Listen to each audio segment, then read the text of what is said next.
Hello, hello, hello, my lovely gems, and welcome back to Gems Life Live. And we gonna get into some things.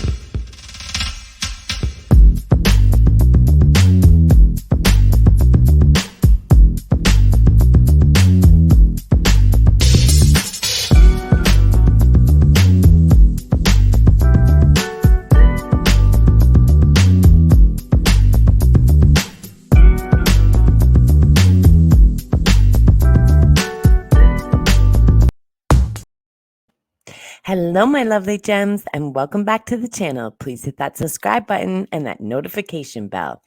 Well, we got a lot to talk about today, my lovely gems. It's going down. So apparently, well, we kind of already knew this because it's been going around for a little bit. Cardi B was actually arguing with an influencer like a few months ago, and he dropped the bomb saying, well, Offset F Sweetie. And she went crazy and was like, "You don't have receipts," and like big bold letters and stuff writing back to the guy.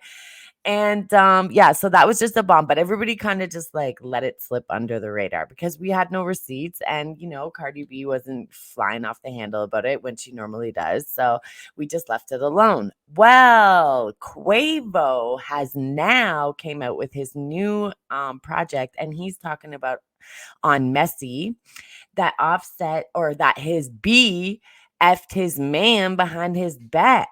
Okay, that's what he's saying in the song. Now, he did mention Carisha Please in the line, so we are assuming that it's Sweetie he's talking about. And then he also did an interview and saying that the Migos were not going to get back together, and he wants to see his career as a duo with his cousin, and that loyalty is the thing. So it had nothing to do with contracts or QC or any record label stuff. It was just pure loyalty, he was saying. So we think, putting two and two together, the internet and all the blogs and everybody involved, that Offset actually must have actually slept with Sweetie. And that is why the Migos have broken up. And that explains why Sweetie, well, okay.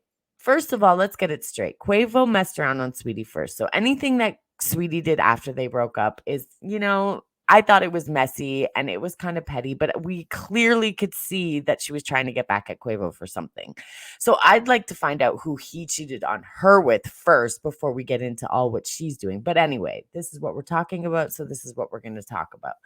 So was messy for Malibu to bring up the fact, has Quavo ever cheated on you before? Because really all it did was spring up everything that went down through their breakup, and now into the Migos breaking up as a group, and now actually into Cardi B taking out all her frustrations out on everybody else except her husband. So that is the breakdown, ladies and gentlemen. We are going to see how this evolves. If Cardi starts going off, then we know that it's true for sure. But if it is true, that is really low down. And Sages are weird, and Offset is a Sag, and they really just don't care about anything or anybody. So it's not out of his character. I could see it totally happening, and I'm sure Quavo's just like, nah, dog, that's just crazy. Because especially Sweetie saying that, this was the guy that she thought they were gonna get married. So, and they went through a lot of growing pains together. I mean, I think the interview was still high class. I like Sweetie personally. I don't care for her music much, but I like her branding and her ability to market her career. And I think she's done a good job thus far. She just needs to get a hit. But anyway, on to the next. We have Krishan saying, "Stop smiling at his texts. He's talking to 7 other women as we speak." So basically, it's out now that Blueface isn't even lying about it anymore. We know that he's been, seen with several women, including his baby mom. So, Krishan has now came to the realization to a certain point that she is the breadwinner and that she's not going anywhere. And he just posted up a text saying that B ain't going nowhere on the set. And she's basically like, "Daddy, don't call me a B." So like, oh my gosh, it's a lot. So anyway, it is quite a lot. But anyway, she seems to be happy with the way that situation is. I mean, I don't think she actually is, and he's just flossing off his jewels, basically just saying, yo, Like, it is what it is. And, the world goes around and around as it turns. Okay. So we're going to keep up with that situation and I will keep you updated. And then we also have something. So BET did like a little cypher thing where they were getting influencers to do little freestyles, like kind of like, a freestyle cypher like double XL. That's kind of what it reminded me of, but it was just influencers. It wasn't people who rapped, except like Rashida.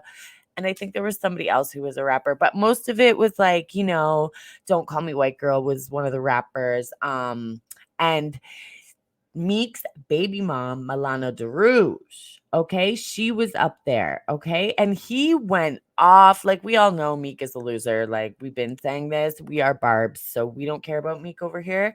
But I'm just gonna say that it's really sad when your baby mom is like, nobody even, first of all, you never even paraded her around. And you only did that because Nicki got married to what's his face and was pregnant. So you were just trying to like one up her. And then you totally didn't even stick around and raise your child with her, even though she's been down with you. She is actually the rumor to why you and Nicki broke up, because Nicki found out about her because you were funding her little DeRouge store in Philly. Pardon me. So what I'm saying is, it's really sad when you don't want to be with your baby mom. She's been really quiet about it. She doesn't expose you or anything. She gets an opportunity to do something. She seems like she's creative, right? And you get that moment to come on. And by the way, this is what like Don't Call Me White Girl is saying. She totally came to Milana's rescue. Like, it was amazing. I loved how she just stuck up for her, because that girl seems to be very genuine and very problematic and has her own little vibe. So for you to come on and think it's all about you and they're just trying to embarrass you. Okay, granted, her freestyle wasn't that good, but who cares? It was a little fun, little stupid thing that BET thought would like make the BET words more watchable, whatever. For you to come on and not even support her, when you don't even support her, like with a child, you didn't stick around, you didn't stay with her. So it's like, just be there and let her do her little thing and don't make it about you, because I guarantee a lot of people don't even know she was your baby mom until you said it. Anyway, Meek is a weirdo. And then I seen him going on something about, oh, if you sell fentanyl and you robbing motherfuckers, then you can't be around me. Well, ain't you the one who robbed Nicki's house? Oh, when she left you? Oh, I mean, she never ever came out and said that, because she obviously isn't one of those. But let's be quite honest here, that Meek is a walking hypocrite. Okay. Anyway, shout out to Glorilla. Life is Great is coming out November 11th. I'm very happy for her. She did such a great BET performance too. I didn't put a screenshot of it or a little video for you guys, but you can go check it out, obviously, anywhere and see it. She really just has raw talent, and it's really nice to see that. It's really refreshing, and she's not bickering back and forth with all these girls. And I really think it's like messed up how CardiB made it all about her with all this Malibu Mitch and Akbar mess.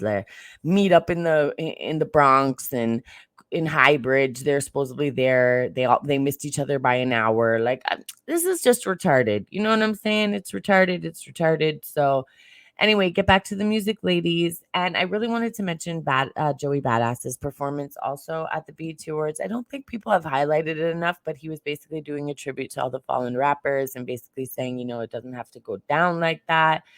And for violence to be kind of, the reason, and we want to do better. And I just think it was a great performance. Joey Badass, he actually acts in Power Book 3 with Kanan, and the whole Kanan story. So I've been seeing him on a different level of acting and stuff like that. And I really think he's a great artist. And I just wanted to highlight his performance at BET.